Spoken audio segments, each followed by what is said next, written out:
Assalamualaikum warahmatullahi wabarakatuh. Waalaikumsalam warahmatullahi wabarakatuh. Bismillahirrahmanirrahim.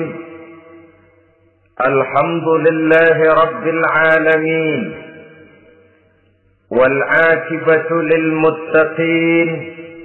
ولا عدوان إلا على الظالمين والصلاة والسلام على أشرف الأنبياء والمرسلين سيدنا ومولانا محمد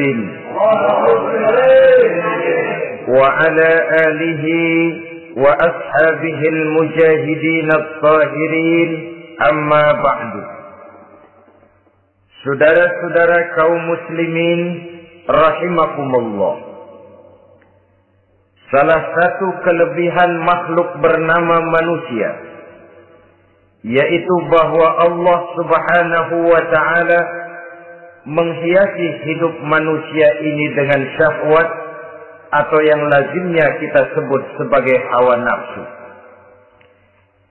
Inilah tenaga yang merupakan daya dorong yang melahirkan dinamika dalam kehidupan manusia, yang menyebabkan terus-menerus terjadinya perkembangan dalam sejarah peradaban dan kehidupan manusia. Hawa nafsu bisa melambungkan seseorang kepada puncak kejayaan, dan hawa nafsu dapat menenggelamkan seseorang ke dasar jurang kehancuran yang paling dalam. Pada surah Ali Imran ayat 14, Allah Subhanahu wa ta'ala berfirman, A'udzu billahi minasy syaithanir rajim. Zuyyina lin-nasi hubbus syahawati minan nisa'i wal banin wal qanatiril muqantarati minadh dhahabi wal fiddah wal khailil musawwamati wal an'ami wal harth. Dzalika mata'ul hayatid dunya wallahu 'indahu husnul ma'ab. Mari kita perhatikan ayat ini lebih dekat lagi. Allah Subhanahu wa ta'ala menjelaskan, Zuyyina lin-nasi hubbus syahawat. Makhluk manusia itu dihiasi dengan hawa nafsu. Dengan kata lain, hawa nafsu adalah perhiasan. Manusia tanpa hawa nafsu sama saja dengan orang yang tidak berhias, monoton, tidak mempunyai perkembangan dalam gerak kehidupannya. Tetapi kalau hawa nafsu adalah perhiasan, maka jika kita berbicara soal perhiasan, ada dua hal yang harus menjadi catatan pokok. Pertama, kapan satu perhiasan boleh kita pakai? Yang kedua, di mana perhiasan itu harus kita pakai? Kalau saudara berdandan rapi, pakai sepatu dengan kaos kaki, celana, jas, pakai dasi segala macam, tapi itu saudara lakukan pada saat saudara akan pergi ke WC, maka saudara sudah memakai perhiasan tidak pada waktu yang tepat. Begitupun sebaliknya, kalau jam tangan saudara pakai di kaki, kopiah saudara pasang di kaki, lalu sepatu naik ke atas jidat, maka saudara memakai perhiasan tidak pada tempatnya yang tepat. Demikian juga sifat yang bernama nafsu. Kapan dia boleh diperturutkan, di mana dia boleh disalurkan, adalah tugas daripada agama untuk mengatur syahwat atau hawa nafsu. Lihatlah kehidupan malaikat. Malaikat makhluk yang diciptakan Allah tanpa hawa nafsu. Maka kehidupan malaikat monoton. Malaikat tidak mempunyai peradaban dan kebudayaan. Malaikat adalah makhluk yang secara instinktif diciptakan untuk berbakti, tidak punya alternatif atau pilihan lain. Saudara lihat, ada malaikat yang sejak diciptakan diperintahkan untuk sujud, sujud saja sampai sekarang, nggak bangun-bangun. Ada malaikat yang sejak diciptakan diperintahkan untuk tasbih, tasbih saja, yang lain tidak. Ada malaikat yang sejak diciptakan diperintahkan mencabut nyawa, nyawa saja urusannya, yang lain tidak. Pekerjaannya monoton, tetapi memang karena tidak ada hawa nafsu, tidak ada kecenderungan malaikat untuk nyeleweng. Belum pernah kita dengar misalnya ada malaikat Jibril korupsi ayat. Ini kelihatannya ayat bagus ini, nggak usah disampaikan kepada bawahan Muhammad, dipakai sendiri saja. Tidak. Kita belum pernah dengar malaikat maut keliru mencabut nyawa orang yang belum waktunya modal. Belum pernah. Malaikat itu ibadun mukramun, la ya'suna Allah fima amarahum wa yaf'aluna ma yu'marun. Maka kehidupan malaikat adalah monoton. Dinamika tidak ada, peradaban dan kebudayaan juga tidak ada. Andai kata bumi dan seluruh isinya diserahkan kepada malaikat untuk mengisinya, barangkali saudara tidak akan pernah kenal jembatan Semanggi, saudara tidak akan pernah kenal Monas, gedung-gedung bertingkat, gedung-gedung pencakar langit. Semua yang menggerakkan itu adalah karena manusia mempunyai hawa nafsu. Nah, kemudian pada kalimat berikutnya Allah memberikan rincian. Apa nafsu kepada apa yang paling menonjol dalam kehidupan manusia itu? Pertama, minan nisa, hawa nafsu kepada perempuan. Ini tentu yang ditujukan laki-laki. Dimanapun saja makhluk bernama laki-laki, kalau dia normal, tidak impoten, mesti suka kepada perempuan. Itu wajar, bin pantas alias normal. Tetapi tadi saya katakan di awal, nafsu kepada perempuan adalah perhiasan. Kapan makainya, di mana makainya, itulah tugas agama memberikan tuntunan dan aturan. Saudara-saudara kaum muslimin rahimakumullah, nafsu kepada wanita dapat mengantarkan seseorang kepada puncak kejayaan, tapi nafsu kepada wanita bisa menenggelamkan seseorang ke jurang kehancuran. Bergantung kepada latar belakang apa yang mendorong timbulnya syahwat tadi. Dengan kata lain, motivasi syahwat tadi digerakkan oleh iman dan ketakwaan, atau semata-mata karena memang syahwat yang merupakan kendaraan iblis. Penyelewengan pertama yang terjadi dalam sejarah kehidupan manusia adalah penyelewengan yang dilakukan oleh Nabi Adam alaihi salam pada saat ia memetik buah khuldi. Kenapa itu dilakukan oleh Nabi Adam? Karena terdorong oleh rasa sayang dan cinta kepada istrinya Hawa. Sebenarnya Hawa lah yang merajuk, Siti Hawa lah yang membujuk, dan Nabi Adam oleh karena syahwatnya kepada istrinya memperturutkan bujukan Siti Hawa itu. Peristiwa Nabi Adam ribuan tahun yang lalu akan terus relevan sampai ke zaman kita sekarang ini. Berapa banyak orang-orang yang karena terlalu ingin menyenangkan istrinya, lalu tidak segan-segan melakukan perbuatan-perbuatan yang menyimpang, baik itu merugikan orang lain, merugikan masyarakat, bahkan merugikan bangsa dan negaranya. Seorang pedagang tidak akan segan-segan menipu. Sebaliknya pun begitu. Tidak jarang wanita di dalam kelemahannya bisa menenggelamkan dunia. Seorang suami yang jujur, polos, lugu, sederhana bisa jadi koruptor ulung karena didorong-dorong oleh istrinya. Istrinya barangkali bisa saja dibakar-bakar oleh tetangganya. Suaminya jujur, sederhana, kepala bagian, tempatnya basah, tapi melarat.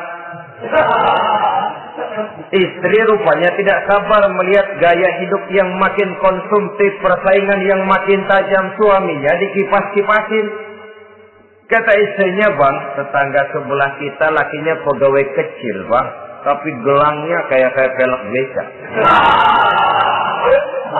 Abang ini kepala bagian tidak bisa membelikan saya macam itu, percuma lah. Kata suaminya, ya bagaimana, bu, gaji saya cuma segitu-gitunya. Ya namanya kepala bagian, apaan, kayak sahabat dulu. Kalau sudah berpikir ke arah ini, artinya sudah nifasi suaminya untuk melakukan tindakan yang tidak wajar. Saudara-saudara kaum muslimin rahimakumullah, sejak zaman klasik sampai kepada zaman kita sekarang ini, kita melihat kecenderungan syahwat kepada wanita ini. Julius Caesar yang katanya gagah perkasa, ternyata tunduk di bawah kaki Cleopatra. Napoleon Bonaparte, the Lion of Europe, singa daratan Eropa, luas kekuasaannya, gagah perkasa tentaranya, kepada siapa dia tunduk? Ke bawah kakinya Margaret Josephine. Demikianlah di zaman kita sekarang, kita melihat di Jepang, betapa Perdana Menteri Uno didesak mengundurkan diri dari jabatan Perdana Menterinya oleh karena terlibat skandal dengan geisha. Kita juga melihat di Amerika betapa Senator Gary Hart dari Partai Demokrat yang masih muda, jenius, diharapkan masa depan Amerika lahir dari tangannya, terpaksa mengundurkan diri dari calon presiden oleh karena terlibat skandal dengan donor Rice. Kita juga menyaksikan betapa parlemen dan kabinet di Inggris sempat geger oleh karena skandal Pamela Bordes, pelacur kelas kakap yang melanglang buana mencari sasaran-sasaran kakap. Ini adalah kisah kejatuhan yang diakibatkan oleh hubbus syahawat minan nisa. Oleh karenanya benar jika Nabi kita menyatakan an-nisa'u imadul bilad, wanita adalah tiang negara. Jikalau baik wanita, baik negara. Jikalau rusak wanita, hancur negara. Kalau syahwat kepada wanita cuma semata-mata karena syahwat, maka seorang laki-laki akan memandang wanita cuma sekedar alat pemuas hawa nafsu. Nilainya rendah. Sedangkan agama kita mengajarkan ma akraman nisa'a illa karimun wa ma ahanan nisa'a illa laimun, kata Nabi. Tidak akan menghormati kaum wanita kecuali orang-orang yang terhormat, dan tidak akan merendahkan derajat kaum wanita kecuali memang orang-orang yang rendah moralnya. Dengan kata lain, apabila syahwat minan nisa ini dilandasi dengan semangat iman dan ketakwaan, maka kehidupan Rasulullah sallallahu alaihi wasallam sungguh menjadi figur dan contoh dalam kehidupan kita. Perkawinannya bukan karena wajah yang cantik semata-mata, tapi lebih merupakan nilai ibadah kepada Allah Subhanahu wa ta'ala. Dengan demikian, kecenderungan kepada hubbus syahawat minan nisa dikontrol oleh nilai iman. Barometernya, tolok ukurnya adalah iman. Di zaman sekarang banyak kasus kawin campur yang pada akhirnya akan membingungkan kita sendiri. Padahal Al-Quran secara jelas dan tegas memberikan bimbingan. Orang itu kalau sudah, kata Imam Syafi'i, wa ainur ridha an kulli aibin kalilatun kama anna aina syuhti tubdil masawiya. Mata kalau dibalut cinta dia buta terhadap nista, tapi mata kalau dibalut benci hanya melihat yang keji-keji saja. Biasanya cinta kepada wanita memang bisa menimbulkan dorongan yang positif, tapi juga bisa membuat seseorang buta sama sekali. Dorongan yang positif paling kurang dari segi penampilan. Coba lihat lelaki kalau lagi demen perempuan, lenjeh banget. Sisiran rambutnya rapi, terikaan bajunya lancip, sepatunya mengkilat, kantong celananya tebel, perkara anduk isinya bukan soal. Yang penting kan gaya. Lalu dinamis, kreativitasnya agak saja timbul. Tapi pada sisi lain, jika orang sudah kehilangan pertimbangan, juga kadang-kadang tidak segan-segan mengorbankan akidah, mengorbankan nilai-nilai iman. Padahal ini taruhan utama, sampai Quran dengan tegas memberikan peringatan. Wala ammatun mu'minatun khairun min musyrikatin walau a'jabatkum. Perempuan budak yang hitam legam, kalau beriman, itu lebih baik untuk dinikahi daripada wanita cantik berkulit kuning langsat tapi musyrik. Lebih baik budak yang hitam legam beriman daripada wanita cantik berkulit kuning langsat berhati bangsat. Tapi kita kadang kehilangan pertimbangan. Karena agama, karena cinta agama digadaikan. Karena cinta akidah terjual. Karena cinta keyakinan jadi korban.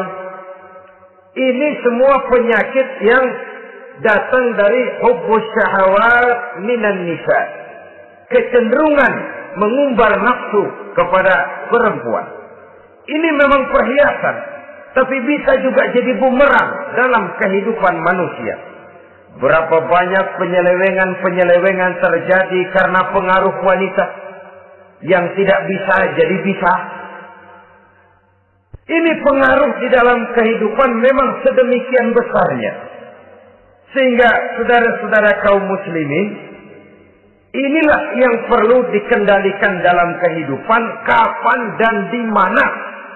Kalau nafsu adalah perhiasan, kapan dan di mana perhiasan itu harus kita pakai. Di mana dia harus kita tempatkan. Begitu juga yang menyangkut soal perempuan. Kapan? Ya kapan? Tentu kalau sudah nikah. Di mana? Yang jelas bukan di depan umum.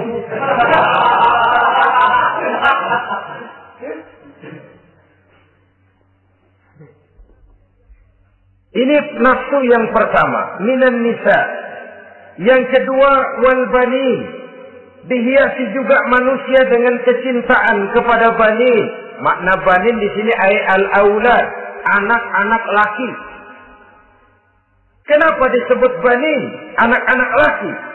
Karena pertama, sering anak laki itu lebih jadi kebanggaan buat orang tuanya ketimbang anak perempuan.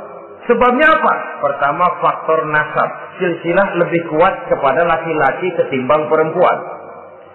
Yang kedua, faktor cita-cita. Orang tua kalau punya anak laki-laki, cita-citanya panjang. Nah, kau nanti jadi dokter ya. Nah, jadi insinyur ya.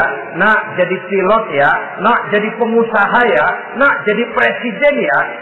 Tapi kalau dia punya anak perempuan, paling, ya, nak, mudah-mudahan nanti kamu dapat jodoh orang baik, nak. Dapat jodoh orang soleh. Saudara-saudara, yang ketiga, anak perempuan itu kalau sudah berkeluarga, biasanya pindah kepada lingkungan keluarga lain. Sehingga orang berkata, punya anak perempuan banyak sebenarnya seperti agen. Artinya ada yang mau bawa, kan gitu. Ada yang minta, ambil. Ada yang berminat, buntel. Paling dia nengokin orang tuanya lebaran. Ya syukur kalau sebulan sekali atau seminggu sekali. Tapi minimnya kan lebaran. Dengan demikian dari garis nasab ini lebih kuat al-banin ketimbang al-banat. Manusia dihiasi dengan kecintaan kepada anak-anak. Sering karena terlalu cinta kepada anak, kita menjerumuskan anak. Terlalu sayang kepada anak, segala maunya kita perturutkan tanpa kendali dan kendala. Akhirnya sifat yang demikian itu malah mendorong anak untuk manja, tidak percaya kepada kemampuan yang dimilikinya, selalu mengandalkan kepada kebesaran, kemampuan daripada orang-orang yang dibanggakannya itu. Dan dalam kondisi demikian, kedewasaan dan tanggung jawabnya akan lambat berkembang. Maka Allah Subhanahu wa ta'ala memperingatkan bahwa harta dan anak bisa menjadi fitnah. Dalam ayat lain Allah juga memperingatkan, ya ayyuhalladzina amanu la tulhikum amwalukum wa auladukum an dzikrillah. Wahai orang-orang yang beriman, jangan sampai hartamu dan anak-anakmu memalingkan kamu daripada mengingat Allah. Jangan sampai kesibukanmu kepada anak dan harta benda menyebabkan kamu sampai lupa mengingat Allah Subhanahu wa ta'ala. Berapa banyak manusia yang tenggelam dengan melupakan Allah, jauh dari agama, jauh dari tuntunan syariat, oleh karena disibukkan oleh persoalan anak dan persoalan harta benda. Maka satu-satunya jalan, jikalau kita tidak ingin anak kita sampai memalingkan kita daripada mengingat Allah, nilai-nilai keimanan harus ditanamkan kepada mereka sedini mungkin.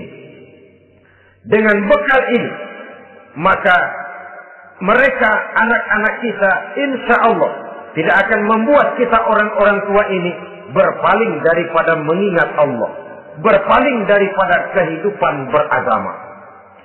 Memang karena anaklah kita orang tua peras keringat banting tulang, pergi pagi pulang sore cari nafkah. Karena anaklah kita orang tua kepala jadi kaki, kaki jadi kepala.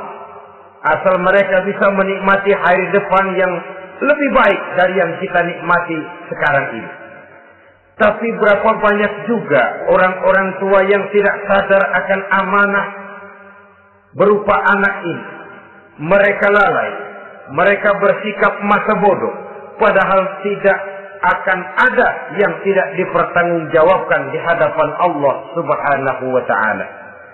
Orang tua bisa mendapat pensiunan pahala kalau anaknya tumbuh menjadi anak yang soleh. Tetapi orang tua pun bisa saja masuk neraka karena anaknya menjadi anak yang kurang ajar dan orang tuanya sama sekali tidak pernah memberikan pendidikan yang sebagaimana mestinya. Saudara-saudara kaum muslimin rahimakumullah, kita tentu berharap memperoleh pensiunan pahala dan bukan mendapat tambahan dosa dari kekurang ajaran anak-anak kita akibat kita sebagai orang tuanya tidak pernah mau mendidik mereka. Dalam hadis ada diriwayatkan, ada anak kurang ajar, sembahyang tidak, puasa ibadah tidak, kenal Allah tidak, beriman pun tidak, dosa kelewat banyak, kejahatan berkarat. Di akhirat nanti disidang dia, ditanya, kamu kenal siapa Tuhanmu? Tidak. Kamu tahu siapa nabimu? Tidak. Kitab sucimu apa? Tidak tahu. Kiblatmu di mana? Tidak ada. Kamu sholat? Tidak pernah. Kamu puasa? Tidak pernah. Wah, kalau begitu kamu rusak sekali. Kamu neraka. Anak ini mengajukan protes. Saya menuntut keadilan. Benar saya tidak kenal siapa Tuhan saya. Saya tidak tahu apa kitab suci saya. Saya tidak pernah mendirikan sholat. Tidak pernah melaksanakan puasa. Pendeknya tidak ibadah dan tidak iman. Tapi semua itu terjadi. Sebab-sebabnya tidak lain karena orang tua saya tidak pernah mendidik dan mengajarkan saya. Orang tua saya tidak pernah mengarahkan saya ke jalan itu. Sampailah saya seperti keadaan yang sekarang ini. Orang tua saya enak-enakan ngaji, saya teler diantepin aja. Orang tua saya memegang kitab, saya megang botol. Dia tahu, dia diam saja. Dia tahu dan dia tidak memberikan peringatan. Karena orang tua saya lah, maka saya jadi seperti sekarang ini. Kalau saya harus masuk ke dalam neraka, saya menuntut keadilan agar orang tua saya juga ikut bersama saya gabung ke dalam neraka. Orang tuanya yang baik-baik dipanggil, Sudah mau berangkat ke surga nih orang tua, dipanggil, "Ntar dulu mas, ini dulu." Mau kemana, kencang banget? Surga pak, nanti dulu urusan belum beres. Ini benar anakmu ini. Dilihat anaknya, iya anak saya ini. Waktu di dunia nggak pernah diajarin ngaji, nggak pernah. Sampai dia nggak kenal Tuhannya, nggak kenal nabinya, nggak kenal kiblatnya, nggak kenal kitabnya. Iya. Dia sembahyang, kamu dia nggak sholat, kamu diamin aja. Iya kali. Kenapa pakai kali? Yang benar ngomong mas. Ramadan dia nggak puasa, kamu nggak tegur, kamu diam saja. Iya. Wah, kamu nggak tanggung jawab. Kamu tahu anak itu adalah amanah. Menyia-nyiakan amanah adalah khianat. Khianat adalah dosa besar. Jadi bagaimana saya? Ya kamu gabung sama anakmu, join ke neraka berdua bareng. Lantaran kamu tidak mau mendidik mereka, anak-anakmu, maka jadilah anak-anakmu seperti sekarang ini. Saudara-saudara kaum muslimin rahimakumullah.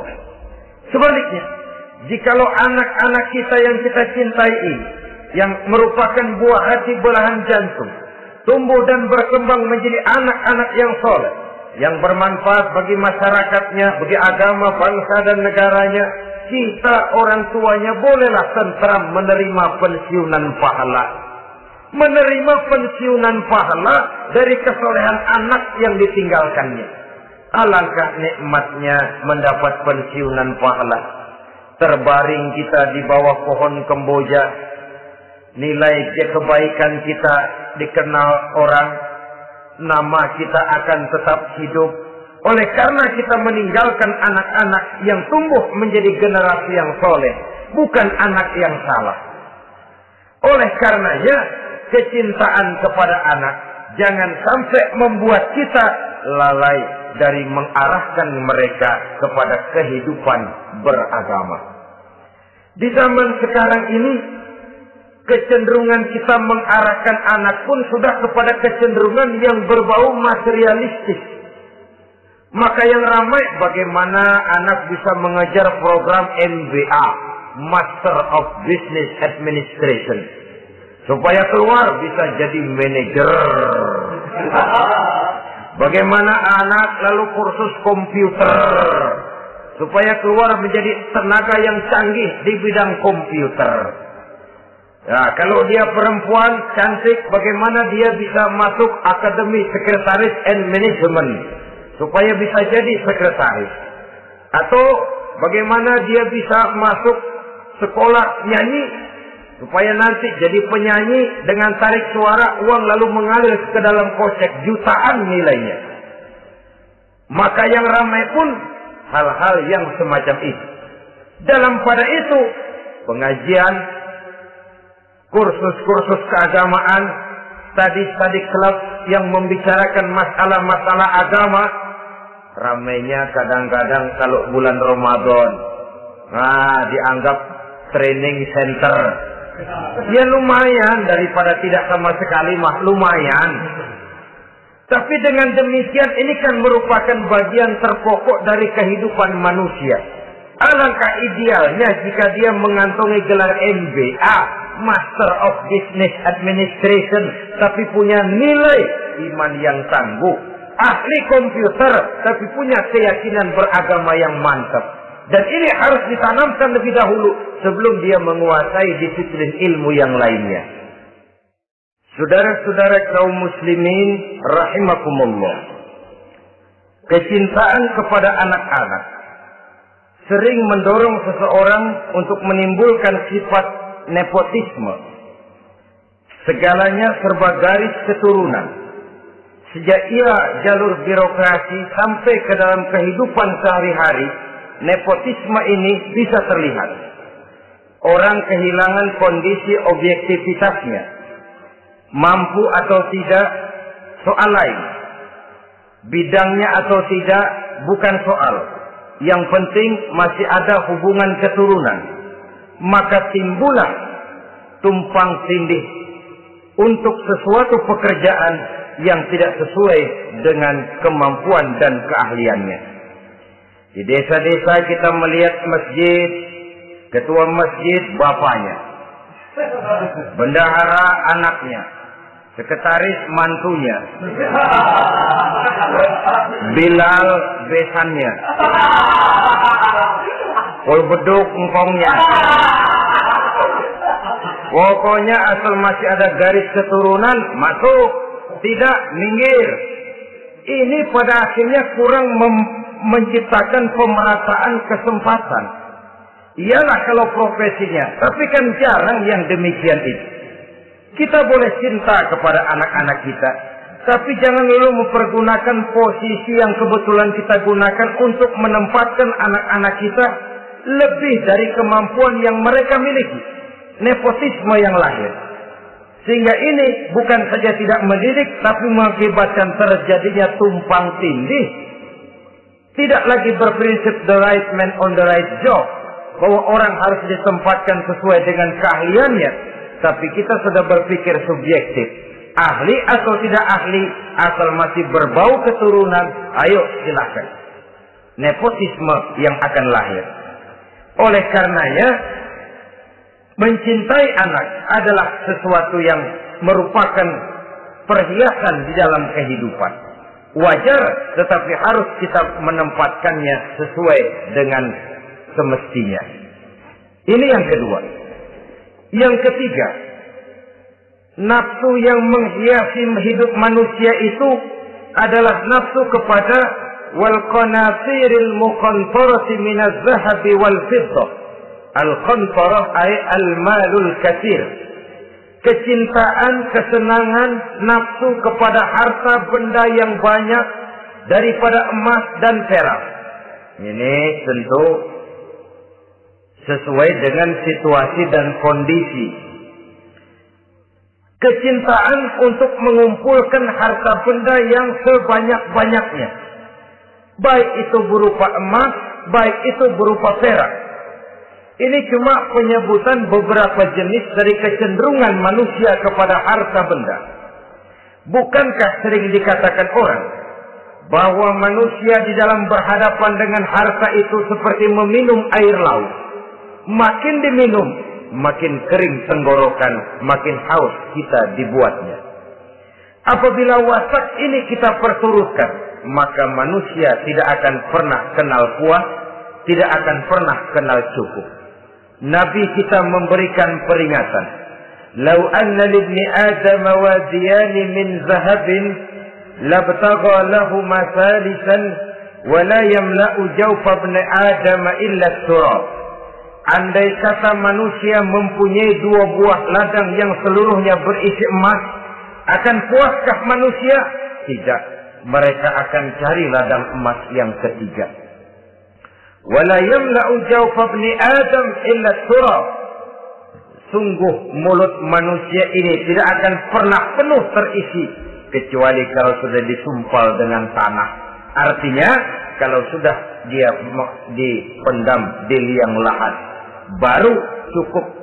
Tetapi sepanjang dia masih bergerak, masih hidup dan bernyawa, masih bisa berusaha dan berbuat, dia tidak akan pernah mengenal puas. Ini akan mendorong manusia terjebak kepada menghalalkan segala cara untuk mencapai tujuan. Yang penting kaya, kan begitu. Dan cepat. Sebab sekarang orang sering motong kompas. Yang penting kan cepat kaya. Soal cara, kalau jujur aja mah, sampai kapan mau kaya? Perkara itu renten, bukan soal. Perkara itu judi, tidak jadi masalah. Perkara itu korupsi menyangkut hak orang banyak, bukan soal. Yang penting cepat kaya. Dan anehnya lagi, tidak malu menumpuk kekayaan dengan cara yang tidak wajar. Ya kan orang hidup bermasyarakat itu bisa dianalisa toh. Emang usahanya apa sih? Gajinya sebulan berapa sih? Kok bisa gitu-gitu bener sih? Dari mana sih? Secara langsung orang tidak berani bertanya, tapi dari mulut ke mulut akhirnya tersebar jadi rahasia umum. Jano kan punya ano, dia anonya seano.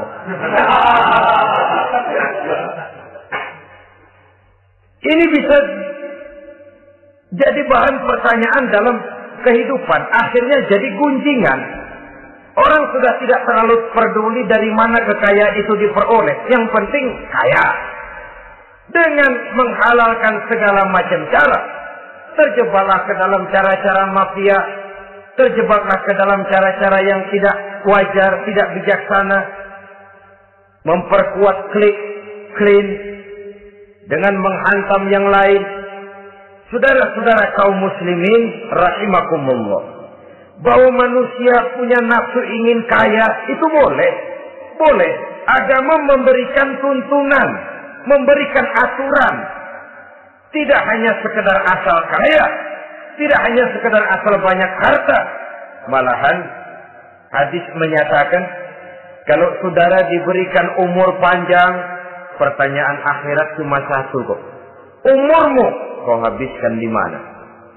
Kalau saudara diberikan amanah berupa ilmu pengetahuan, pertanyaan akhirat juga cuma satu kok. Ilmumu kau amalkan untuk apa? Tapi kalau kita diberikan amanah berupa harta benda, pertanyaan akhirat itu dua. Min aina iktasabahu wa fima anfaqahu. Dari mana hartamu kau dapat, kemana hartamu kau belanjakan. Dari mananya ditanya, kemananya juga ditanya. Depan belakang ditanya. Dan kalau mempergunakan harta untuk kesenangan syahwat, orang berani bukan main. Tapi kalau untuk kepentingan agama, yang hakikatnya untuk kepentingan dirinya sendiri, berat seperti nyabut bambu dari ujung. Orang kalau menyumbang masjid 100.000, itu kan zahirnya memberikan panitia masjid. Tapi hakikatnya kan dia nabung buat dirinya sendiri. Seolah-olah dia cuma berkata, Pak, tolong saya titip 100.000, ini untuk kepentingan saya di akhirat nanti. Silakan uangnya mau dibelikan semen, pasir, kaca, pintu, jendela, silakan. Saya cuma titip, ini untuk saya di akhirat nanti. 100.000 Pak. Zahirnya dia memberikan kepada panitia masjid, madrasah, pesantren, yatim piatu. Hakikatnya dia nabung buat dirinya sendiri di akhirat. Malah tabungan ini bukan SDSB namanya, SDBS. Sumbangan dana berhadiah surga. Itu SDBS. Sekarang orang mengejar SDSB, lalu berat mengejar SDBS. Sumbangan dana yang berhadiah surga. Langsung dari Allah subhanahu wa ta'ala. Coba kalau dia main golf, sewa lapangan golf itu 400-500 ribu sebulan. Paling 4-5 kali main. Beli stick golfnya saja sampai jutaan. Datang panitia pembangunan masjid 100. Ini tadi doain masuk surga lagi. Surga 100.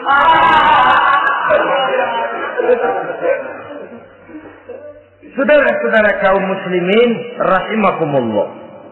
Kecintaan kepada harta benda yang banyak, baik berupa emas, berupa perak, mendorong orang untuk berlomba-lomba yang Allah peringatkan dalam Al-Quran, Alhaakumut takatsur hatta zurtumul maqabir.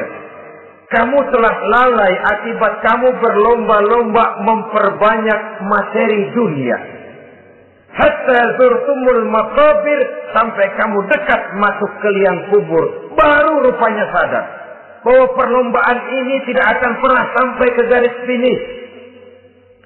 Betapapun jauhnya rally Paris-Dakar, garis finishnya ada. Betapapun hebatnya medan yang ditempuh buatnya gurun pasir Afrika, garis finishnya pasti ada. Itu kan rally yang terbuat di dunia katanya, Paris-Dakar. Tapi garis finishnya ada. Namun jikalau kita berlomba memperbanyak harta, kita tidak akan pernah sampai ke garis finish. Yang kecil-kecilan aja dah. Kalau orang ditanya, kamu kenapa sih belum mau sembahyang? Ya, bagaimana mau sembahyang, Pak? Tinggal di Jakarta masih kontrak. Saban habis tahun diubur-ubur yang punya rumah. Kalau punya rumah sendiri walaupun kecil-kecilan, saya mau ibadah, Pak. Ya, diberikan rezeki oleh Allah, bisa bikin rumah walaupun kecil-kecilan. Belum juga mau sembahyang. Kok belum juga sembahyang? Iya, Pak, rumah emang udah punya sendiri, cuman kecil, Pak. Atasnya asap, kalau hujan aja bocor.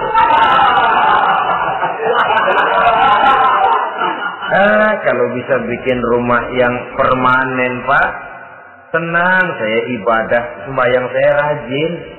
Iyalah, diberikan rezeki, bisa bikin rumah permanen. Bagus rumahnya. Lain lagi. Iya, rumah sudah permanen, tembok, ubin. Cuman isinya belum ada, Pak, perabotannya. Duh. Kalau punya peralatan rumah tangga yang memadai, tenang, saya ibadah. Diberikan juga rezeki, bisa beli perabotan rumah tangga yang lumayan. Di atas tekelnya sudah pakai karpet, mebelnya spaghetti, tempat tidurnya alga spring bed, dan lo-pilo, ada kulkas, ada TV, di sebelah TV ada kunci mobil. Kuncinya mobilnya.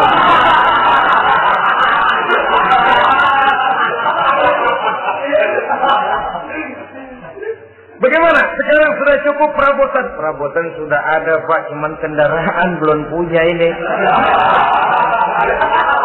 Kemana-mana masih ngukur jalanan. Kalau punya kendaraan enak, kemana-mana cepet, Pak. Mau ke masjid juga getap dah, rajin. Diberikan rezeki, bisa beli kendaraan. Lain lagi nanti.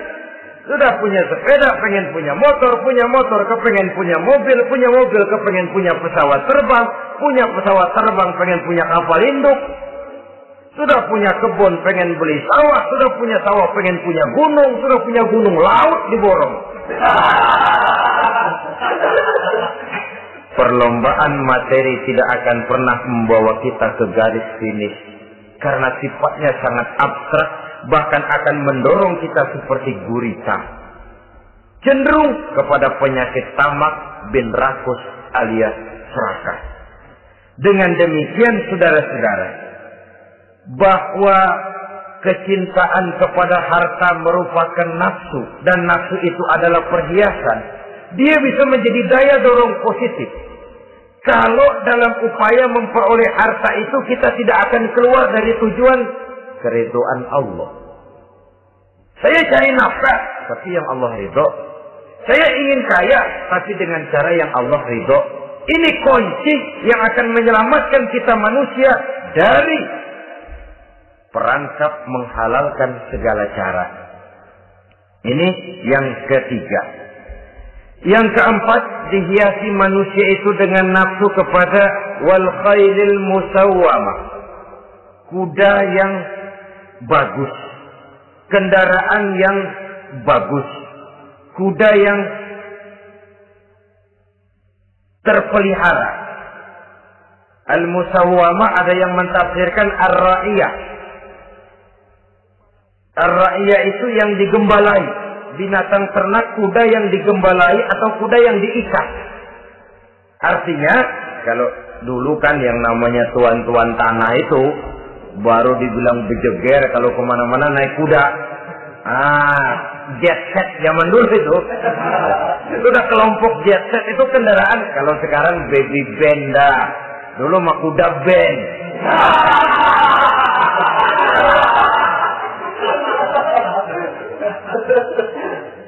Manusia punya kecenderungan suka kepada kendaraan. Apalagi di zaman sekarang ini, wah, iklan-iklan itu kan sangat menggoda kita. Melayani segala macam bentuk penjualan. Ini lalu terangsang biar duit cekak. Kalau udah ngebaca itu, wah, berani banget dah. Tahu duit nggak mungkin cukup, tapi begitu baca melayani segala macam bentuk penjualan dengan fasilitas ringan. Jadi dah. Jadi juga punya mobil, jadi dah. Perkara utang itu bakal nyekek leher, bukan soal. Kasihan saudara-saudara kita di daerah-daerah yang terjebak kepada iklan-iklan merangsang yang akhirnya di luar kemampuan. Sehingga terjebak pada saat dia harus mengembalikan kredit, dia tidak mampu, barang disita, uang hangus, nyengir. Bekipak kembali tahlil. Habis arang besi binasa. Bahwa kita menginginkan kendaraan yang serba baik, silakan. Tiap akhir tahun ganti merek, keluar yang baru, ganti lagi. Itu kalau orang yang mampu. Buat kita yang tidak mampu, kenapa tidak bersyukur melihat yang lebih rendah di bawah kita? Alhamdulillah kita punya mobil, tangga kita cuma punya motor. Yang punya motor, syukur kita punya motor bisa rada cepetan. Tangga sebelah punya sepeda. Mana-mana kekejek mulu. Yang punya sepeda, alhamdulillah punya sepeda. Tangga sebelah kemana-mana jalan kaki. Yang jalan kaki, syukur masih bisa jalan. Teman sebelah lumpuh bertahun-tahun. Yang lumpuh, alhamdulillah masih hidup. Tangga sebelah kemarin out nggak balik lagi. Saudara-saudara, saya pikir menengok ke atas itu perlu supaya ada rangsangan kita untuk maju. Tapi menengok ke bawah pun juga lebih perlu agar kita mensyukuri yang ada dan tidak suudzon, tidak buruk sangka kepada Allah. Apa yang diberikan Allah kepada kita sekarang ini, itulah yang terbaik menurut Allah untuk kita. Saudara-saudara kaum muslimin rahimakumullah. Dahulu ada seorang pemuda, matanya buta. Dia mengeluh, ya Allah, kenapa saya dilahirkan dalam keadaan buta? Apa dosa saya? Apa salah saya? Andai kata saya tidak buta, saya melihat keindahan alam ini, saya lebih akan bersyukur kepadamu ya Allah. Nah, sudah, dia berburuk sangka kepada Allah. Satu hari, ini Raja Baduy di pedalaman mengerahkan tentaranya menculik anak-anak muda.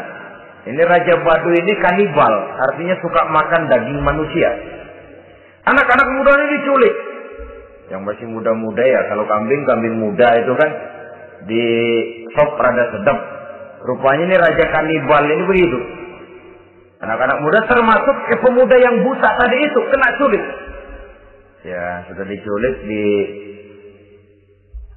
rawatlah di istana raja ini, diberikan pakaian bagus, dikasih makan serba enak. Sebab apa? Supaya badannya gemuk. Setelah gemuk nanti dipotong di sop legit. Udah, kerjanya cuma makan tidur, fasilitas nikmat, tidur enak. Sudah giliran dapat 1 bulan 2 bulan kemudian, ketika mau diambil anak-anak muda ini, raja sendiri yang milih mana yang disop duluan nih. Sampai giliran anak muda yang buta ini, raja geleng kepala. Yang begini mau buta, dagingnya nggak enak. Ini satu lepas aja, lepas. Saya mau makan daging orang buta, lepas aja. Pulang ini anak muda, batinnya bersyukur, sujud syukur, ya Allah, katanya untung saya buta. Coba kalau saya nggak buta udah habis saya di stop. 2 bulan yang lalu dia mengeluh, ya Allah, kenapa saya dilahirkan dalam keadaan buta? Sekarang dalam pulang ke rumah, perjalanan menuju ke rumah, dia berkata, alhamdulillah, andai kata saya tidak buta, habis badan saya di stop oleh raja yang kanibal tadi. Saudara-saudara kaum muslimin rahimakumullah. Jadi dengan demikian pola hidup yang konsumtif sesungguhnya sangat tidak mendidik apabila dilatar belakangi oleh kemampuan yang tidak menunjang. Dengan demikian setidaknya mendidik orang untuk berkhayal. Anak-anak muda sama merek mobil ngerti banget dah, punya kagak? Ini BMW model terakhir nih. Nih, kemarin gue ngeliat di sana gue megang lah.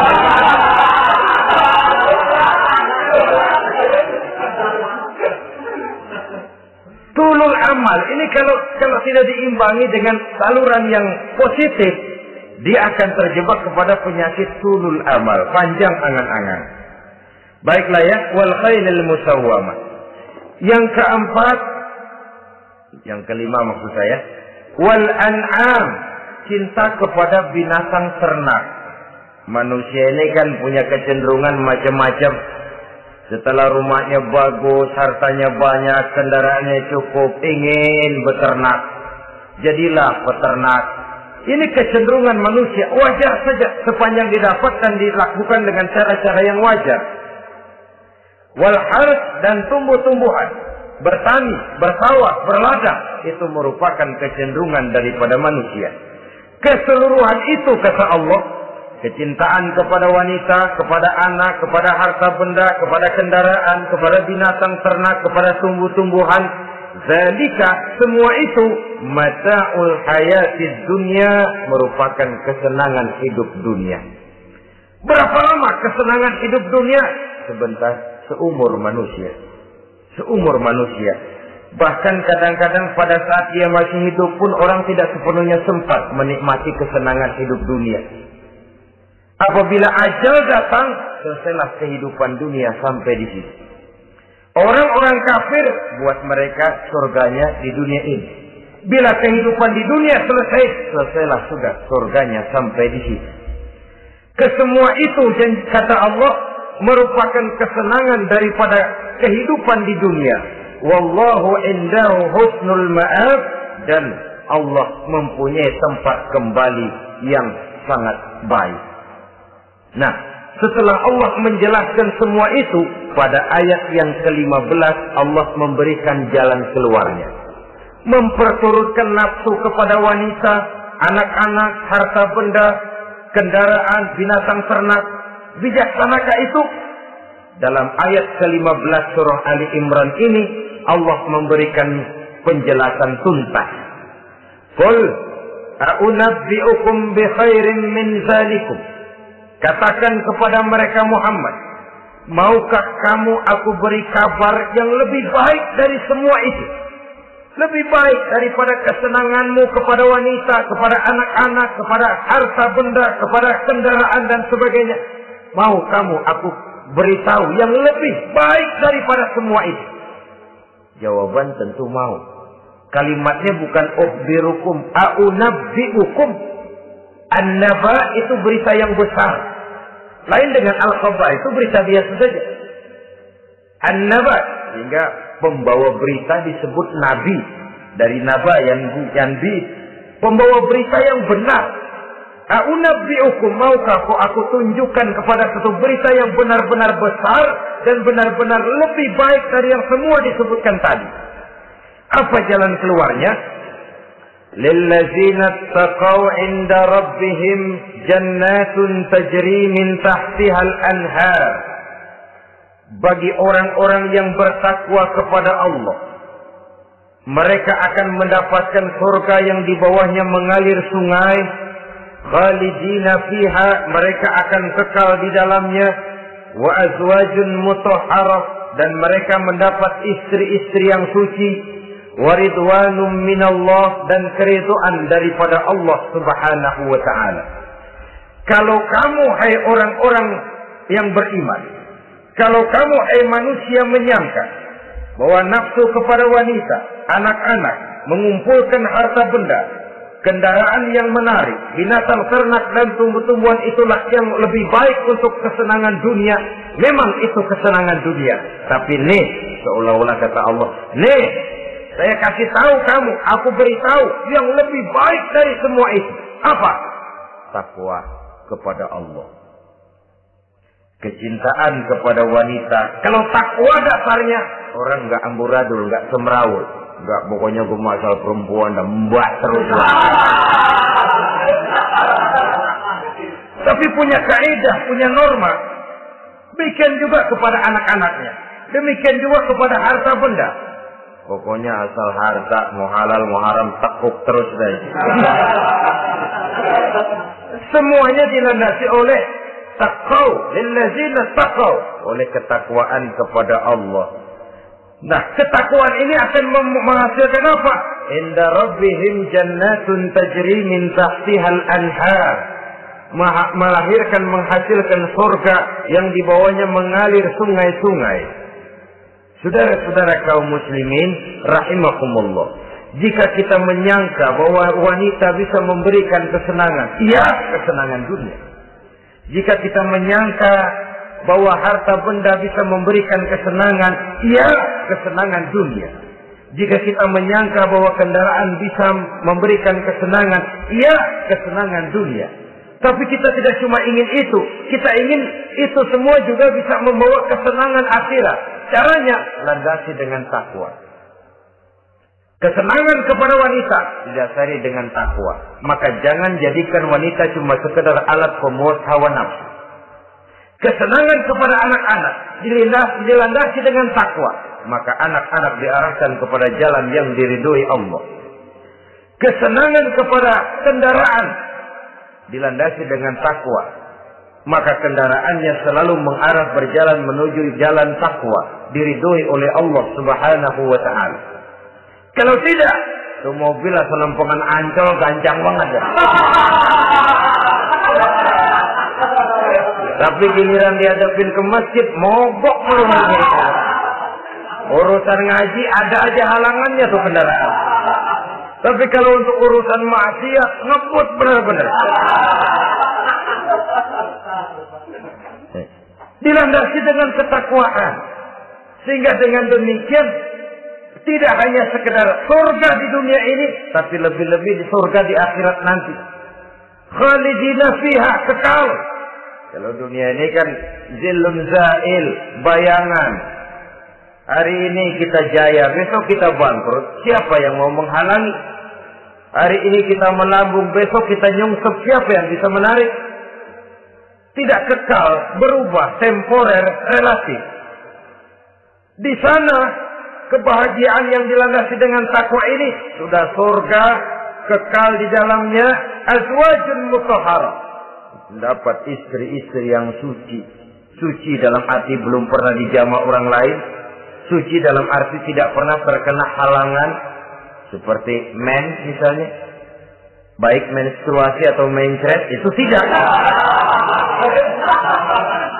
Azwajun mutahharah. Konon makna mutahharah ini ya artinya juga bisa selalu gadis, bidadari, selalu perawan. Tidak pernah janda, walaupun tiap hari dipakai, perawan terus.